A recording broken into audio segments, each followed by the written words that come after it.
आचार्य भगवान दोपहर के प्यारे से स्वाध्याय में बता रहे हैं हमारा उद्देश्य मुनि बनने का होना चाहिए।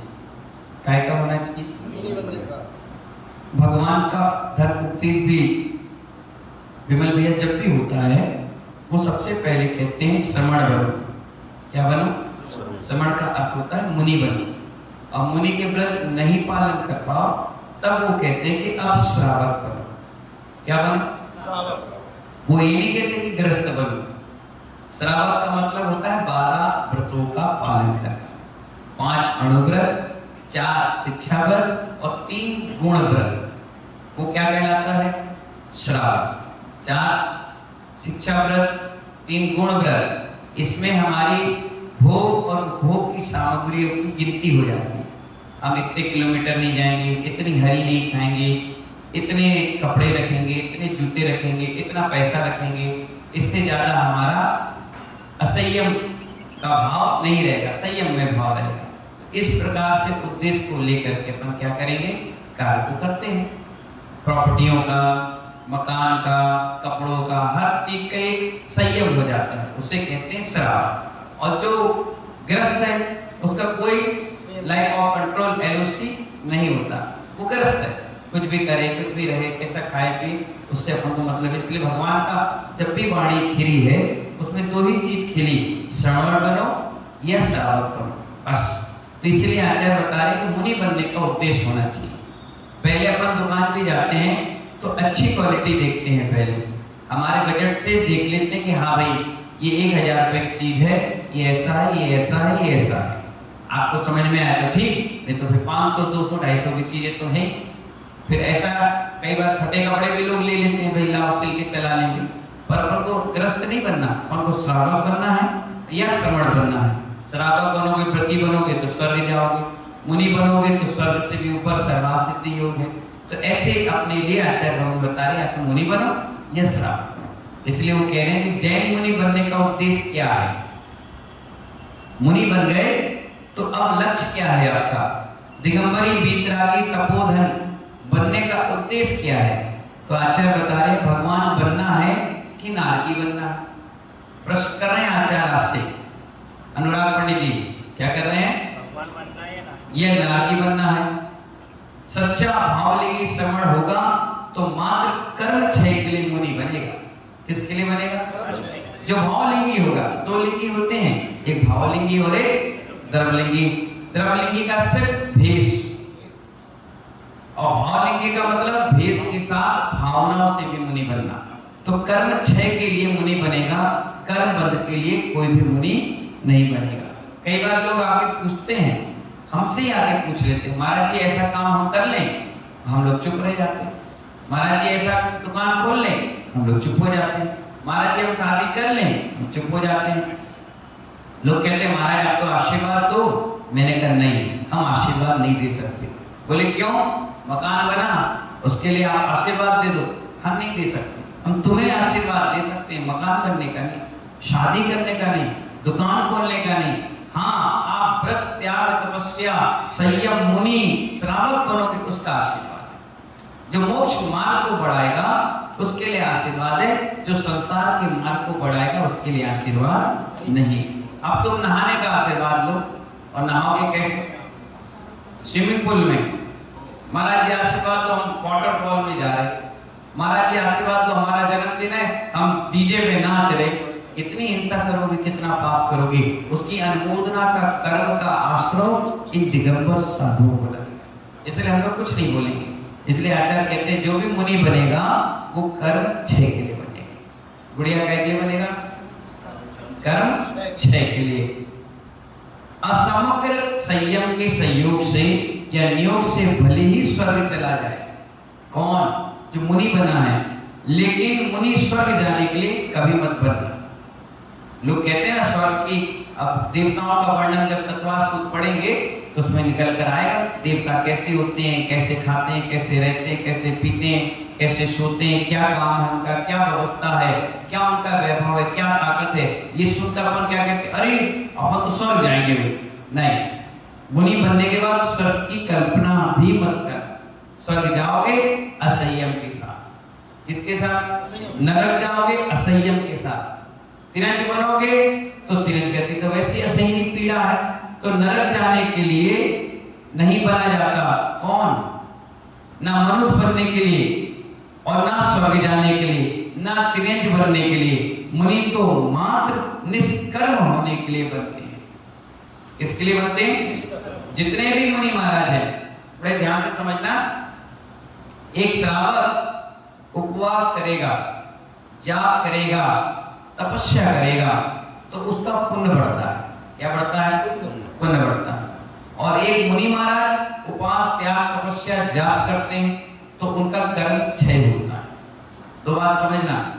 भले माइंड में लोग, पंडित जी और कई महाराज लोग भी कह देते हैं भूल से, वो कह देते हैं कि ये काम कर लो तुम्हारे कर्म नष्ट हो जाएंगे, लेकिन कर्म नष्ट सिर्फ मुनियों के होते हैं। किसके होते हैं? मुनियों के। जिनके पास कपड़े नहीं है, जिनके पास आराम परिग्रह नहीं है, उनके ही कर्म क्षय होते हैं। बाकी सबका पुण्य की वर्गणाएं बढ़ जाती है, पुण्य का आश्रव बढ़ जाता है, शुभ का आश्रव बढ़ जाता है। मात्र दिगंबर संत ऐसे हैं जिनका कर्म क्षय होता है, क्योंकि उनका संसार निकट है। उनका संसार कैसा है? निकट है। जितने सरल परिणाम बना ले, जितने वो त्याग, तपस्या, जाप, अनुष्ठान कर ले, उतने उनके शुभ का आश्रय हो जाएगा, उतनी कर्म का क्षय उनका होता चला जाएगा, धीरे धीरे गाड़ी आगे बढ़ जाएगी। तो इसीलिए आचार्य कहते हैं कि कर्म क्षय के लिए कौन बनता है? मुनि बनता है। स्वर्ग जाने के लिए नहीं, नरक जाने के लिए नहीं, तिरंज बनने के लिए नहीं, मनुष्य बनने के लिए भी मुनि बनना नहीं, कभी नहीं। ये मत सोचना कि अगले बार फिर मैं मुनि बन जाऊं, नहीं। आप तो निष्कर्म होना। क्या होना है? मुनि तो मात्र निष्कर्म बनने के लिए होते हैं। निष्कर्म कब होंगे? जब निकर्म होंगे। निष्कर्म कब होंगे? जब निकर्म होंगे। वर्तमान संसार के प्रपंचों के कार्यों से निज को भिन्न करके चलेगा, तब जाकर के निष्कर्म होगा। क्या बताया अभी? संसार के प्रपंच अभी बताया ना कि कोई आशीर्वाद ले रहा है इसके लिए, कोई आशीर्वाद ले रहा है इसका नहीं। हमारा आशीर्वाद आपके लिए। आशीर्वाद किसके लिए है? राजकुमार जी क्या नाम? खुद के लिए। आपका नाम शीतल प्रसाद जी। किसके लिए आशीर्वाद? खुद के लिए है, उनके लिए नहीं है जो समोसे खाने जा रहे हैं, जो होटलों में बैठे हैं, नहीं। हमारा आशीर्वाद सिर्फ आपके लिए है। साधु इसलिए कहता है धर्म वर्धि रस्तु, कल्याण रस्तु, शांति रस्तु, दीर्घायुस्तु, बस और कुछ नहीं। इसके अलावा आप सभी लोग आशीर्वाद लीजिए अपने लिए। क्या के लिए? अपने लिए। तभी निष्कर्म होगा। हे श्रवण, योगी क्यों बने? क्या कह रहे हैं? हमसे कह रहे हैं, तुमसे नहीं कह रहे। नरेंद्र भैया किससे कह रहे हैं? आचार्य हमसे। हे श्रवण, तुम योगी क्यों बने? योगी योग में लीन होने के लिए बने हैं। किसके लिए? योगी योग में लीन होने के लिए बने, योगी उपयोग में लीन होने के लिए नहीं बने। क्या कहा? योगी योग में लीन होने के लिए बने, उपयोग में लीन होने के लिए नहीं बने। योग तो उपयोग की चंचल धारा है। योग तो उपयोग की चंचल धारा है। आठ देशों का परिस्पंदन योग है। आत्मा का स्वभाव उपयोग है। मन वचन काय के माध्यम से आठ प्रदेशों का जो परिबंधन है उसका नाम योग है। शरीर हिल रहा है, हाथ चल रहा है, आंखें भाग रही हैं, कान नेत्रवत है, काक नेत्रवत है। काक नेत्रवत का मतलब काक समझते कौवा? कौवा कैसा देखता है? एक आंख होती है और यूं घूम लेता है, यूं घूम लेता है। ऐसी आपकी आंख है, नेत्रवत है। जिस जीव की दृष्टि कौवे के नेत्र के समान है, कैसे? कौवे के नेत्र के समान है, उस व्यक्ति को ध्यान हो ही नहीं सकता। क्या कह रहे हैं आचार्य? कैसी दृष्टि आपकी? यहाँ देख रहे, यहाँ देख रहे, यहाँ देख रहे, वहां देख रहे, इधर देख रहे। अब आपके आंख से ही पता चल गया अनिल टाटा जी कि आपके नेत्र में क्या दिक्कत है। आप पूछे कोई बीमारी है क्या? नहीं। तो आपको देख के, चेहरा देख के समझ में आ जाएगा कि इस व्यक्ति के भाव कैसे। कई लोग होते हैं ऐसे बैठे हैं, समझ जाओ कौवा की पर्याय से आए, बंदर की पर्याय से आए, उनके हाव भाव देख के समझ में आ जाता है कि इस व्यक्ति का चलन कैसा है, चर्या कैसी है। और जो मुनि होते हैं गंभीर होते हैं, उनके नेत्र से समझ जाते हैं कि आदमी का भाव कैसा। आप लोग कहते हैं ना, महाराज को कैसे पता चल गया यार हमारा लड़का चंचल है? उसकी आंखें बताती, उसका चेहरा बताता, उसके बैठने का ढंग, उठने का ढंग, महिलाओं के चलने का, जेंट्स के उठने का, सब चीज अपने शरीर खुद ही अपना परिणाम बता देता कि आदमी कैसा। तुरंत इसकी पीएचडी की जाती है, इस पर पढ़ाई की जाती है कि आदमी का हाव भाव कैसे, 2 मिनट में भाग जाओ। तो उस व्यक्ति को क्या नहीं हो सकता? ध्यान। ध्यान के लिए तो एकाग्र और शांत चित्त चाहिए। ध्यान तभी संभव है जब तेरी आंखें स्थिर हो जाएंगी। क्या कहा? अब बताओ ध्यान में आंखों का क्या मतलब है? नहीं, आंखों का तो बहुत बड़ा आई कांटेक्ट, सबसे बड़ा कांटेक्ट है। आदमी देखेगा नहीं तो उसके अंदर का मन कैसे बोलेगा, है ना? तो आंखें स्थिर होने पर ही बाहर का चिंतन रुक जाएगा। आंखें देखती हैं और मन कहता है, तो आंखों के देखने से ही मन के चिंतन अपने आप रुक जाते हैं। जिसकी आंखें ही नहीं रुक रही, काक की तरह, कौवे की तरह है, उसका चित्त कहाँ रुकेगा? बिल्कुल। कई बच्चे देखना बैठते नहीं, पानी इधर से उधर, उधर से इधर, नई नई चीजें, ये चाहिए, वो चाहिए, वो चाहिए। और कई बच्चे इतने शांत गंभीर, माँ के पीछे खेला, जाओ उधर मचा ले जाओ, झूला झूले, गंभीर होते हैं। जो गंभीर होते हैं वही मुनि बन पाते। हंसने खेलने उद्दमबाजी करने वाले कभी मुनि नहीं बन पाते, गंभीर। और कोई हंसने बोलने वाला भी है, वो मुनि बनेगा तो अपने आप गंभीर बनेगा। मुनि का हर एक शब्द शेर गर्जना की तरह होता है। शेर जब दहाड़ता है ना, बड़े गंभीर, कौवा की तरह चिल्लाता गाँव का नहीं, ठीक है ना? तो नेत्रों पर दृष्टिपात करो। किस पर करो? आंखों पर। योगी के योग के लिए नहीं बनना, योगी योग के लिए नहीं बनना, योगी उपयोग को थामने के लिए बना है। किसके लिए बना है? उपयोग क्या हुआ? मन, वचन और काय, इनको रोको, ये योग है। और आप योग क्या समझते हो कि हाथ पैर हिलाना और एक्सरसाइज करना, इसको योग नहीं। हमारे यहाँ जैन दर्शन में योग को बताया मन, वचन और काय को पकड़ना। शरीर को मत पकड़ो, मन को पकड़ो। 70% मन भागता है, 20% शरीर और 10% वचन, ठीक है ना? तो आचार्य बताते हैं किसको थामने के लिए? मन। योगी उपयोग को थामने के लिए बनना। हे मुनि, पांचों इंद्रियों के 27 विषय हैं। पांचों इंद्रियों के कितने विषय हैं? अभी बता रहे आपको। एक मन, कितने हो गए? 28। कितने?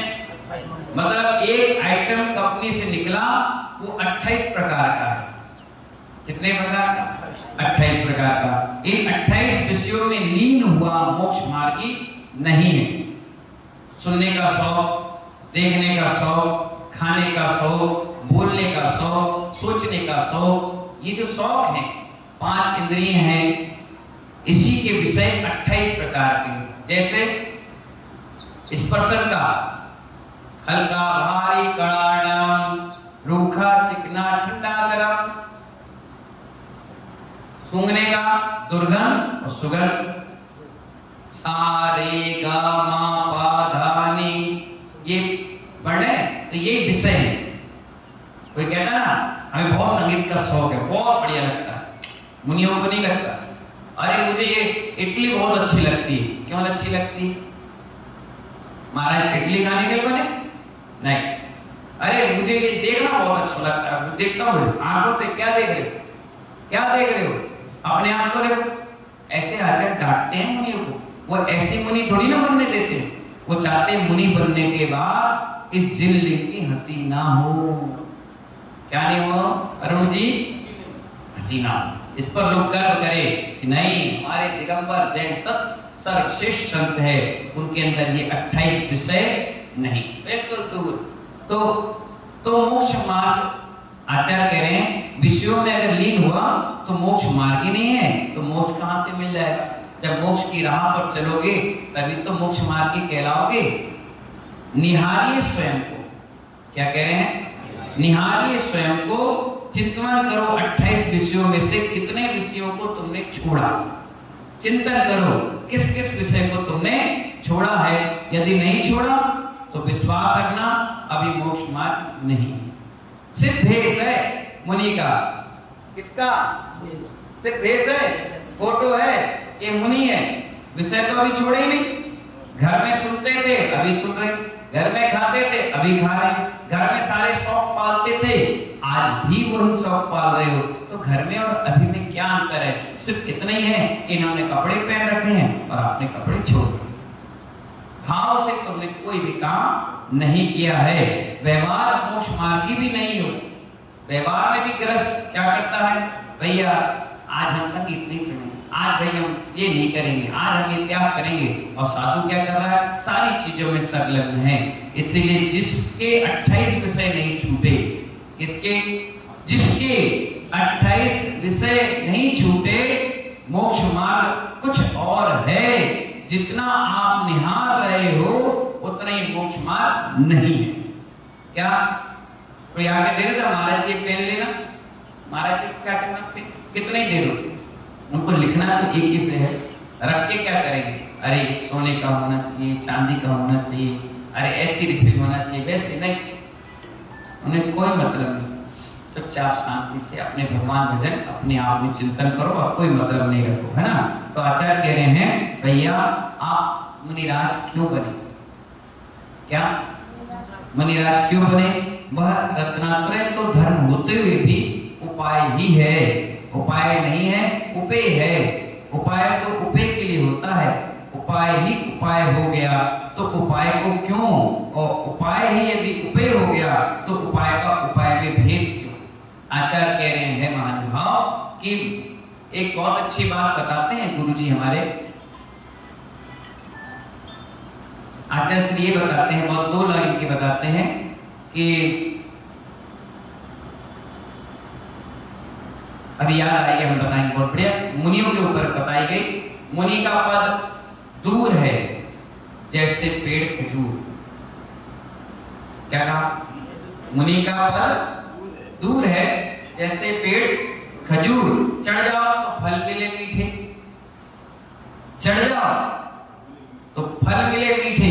खजूर का पेड़ देखा है कैसा होता है? बहुत लंबा होता है और ऊपर खजूर लगे होते हैं 100, 200, 500 की क्वांटिटी में। तो अपन क्या कहते हैं? मुनि का पद दूर है। अब भाई 1 करोड़ में एक मुनि बना, पूरे भारत पूरे वर्ल्ड की संख्या है 7 अरब प्लस, और मुनि कितने? 700, 800। तो 1 करोड़ में एक बना, एवरेज आया पूरे वर्ल्ड में। तो 1 करोड़ में एक बने, इसलिए कहा गया मुनि का पद दूर है जैसे पेड़ खजूर। चढ़ गए तो फल मिलेंगे मीठे। अब मुनि बन गए तो लोग पूजा कर रहे हैं, पाप दर्शन कर रहे, आरती कर रहे, फोटो लगा रहे, खूब बाबा कर रहे, सेवा कर रहे, पढ़ा रहे, हर चीज की व्यवस्था बना रहे। मुनि का पद दूर है जैसे पेड़ खजूर। चढ़ जाओ तो फल मिले मीठे, गिरो तो चकनाचूर। मुनि का पद दूर है जैसे पेड़ खजूर। चढ़ जाओ तो फल मिले, गिरे तो चकनाचूर। हड्डी तक नहीं बचती, सब खराब हो जाती। जो जो मुनि पद से भ्रष्ट हुए उनको कोई नहीं पूछता, उनके घर वाले हंसी करते। इसलिए मुनि पद बड़े पुण्य योग से मिला। ये निर्गत योगी बहुत गजब का पुण्य कमा के आए हैं। इनके जैसा भागशाली जीव इस धरा पर कोई नहीं। इतना बड़ा भगवान बना दिया गया। क्या बना दिया? जीते जी। और उसके बाद भी इस 100 को 28 विषयों को अगर आपने किया तो फिर आप क्या मतलब ग्रस्त में और आपके में। इसीलिए कहा गया आचार्य ने, यह श्रवण इस 28 विषयों से दूर हट करके अपने आप का उद्देश्य रखो कि मुझे निष्कर्म बनना है। क्या बनना है? निष्कर्म बनना है।